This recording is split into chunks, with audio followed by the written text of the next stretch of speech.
Hey, you are listening to A Year in the Bible with Daily Grace. I'm Shelby and I'm here with Paul, and we're in the book of Deuteronomy. Today we're looking at chapters 16 through 18. Give us kind of an overview of these chapters, Paul. Yeah, so we're getting some calendar instructions for Israel, which is a little interesting, but definitely still relevant. And then we get kind of some specific instructions with dealing with some kind of specific administrative tasks like hmm judgment over wrongdoing, kings, provision for those who are without in society. And yeah, that's what we get. Yeah, I'm interested to come back to that calendar portion. I think we're going to talk about that in just a minute. But hmm can we talk about chapter 17 for just a second? Because I think if you're reading through and you see the punishment for idolatry listed here is mm death by stoning, Yeah. that feels really heavy. hmm Can you help us understand that? Yeah, so we've seen throughout Deuteronomy and previous books that God really emphasizes not worshiping other gods, but worshiping Him alone. And, I think it can seem pretty extreme to our modern eyes, but, you know, if Israel is God's people and God's people alone, and they start worshiping other gods, they're basically saying, "You aren't our God," right? We don't need you. We can get our what we need elsewhere. And, it definitely, for us, when we think about idolatry, might talk about idolatry even in church about like how we have certain idols over God. And so it can definitely feel scary. Like, oh, do I deserve stoning? Which is crazy to think about. But, you know, all sin is punishable by death. hmm That's the key underlying thing here. And so Christ died in our place, right? And so he received the punishment that we deserved for all manner of sins, even idolatry.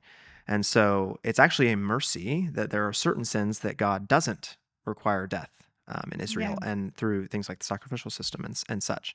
So, yeah, it's definitely extreme, but, we can have confidence as Christians in Christ. Yeah, absolutely. Okay. And you mentioned these calendar instructions and maybe how those could Hmm. even apply to us today. So let's talk about that. Yeah, this is something I love to talk about is just that, God gives Israel rhythms for their life, right? And it honestly makes me think about Ecclesiastes, which we'll get to eventually, where there it talks about how there's a time in life for everything, for both laughing and crying, for weeping and rejoicing. And I think these calendar instructions kind of give a rhythm for their life to remember what God had done for them through things like Passover, right? And these different festivals and such. And, for us today, even though we don't celebrate Passover or the Feast of Booths or these different celebrations, we do have the church calendar, which, is not used in every tradition in Christianity. But, if you attend church on Christmas Eve or Easter, that's a special service that's dedicated to that holiday. hmm That's a Christian holiday, right? And so the church calendar actually has certain seasons that lead up to those dates. So we have Advent, which is the 4 weeks leading up to Christmas, and we also have Lent, which is the 40 days leading up to Good Friday, I believe. And then you have ordinary time, which is kind of just like everyday life throughout the year, not dedicated to a particular holiday. But point being, God intends for us to have a rhythm to our lives, that there hmm is, every day isn't the same. There's certain seasons of life where we focus on certain things and other seasons of life where we focus on other things. hmm And, even without a church calendar, I think all of us probably experience seasons of some kind where the Holy Spirit is leading us in a particular um, attribute or virtue that we're growing in. And so I think it's just such a good reminder to, you know, turn to those things that are inviting us to intentional reflection, right? And the church calendar Mm-hmm. is just one option for that. Yeah. Okay. I love that you kind of explained how the Israelites received this, but then also how we might see that reflected in our lives hmm today. And I think that's my takeaway is I've been doing this, I'll say slowly, really slowly throughout the years, just kind of hmm being more intentional about these different seasons.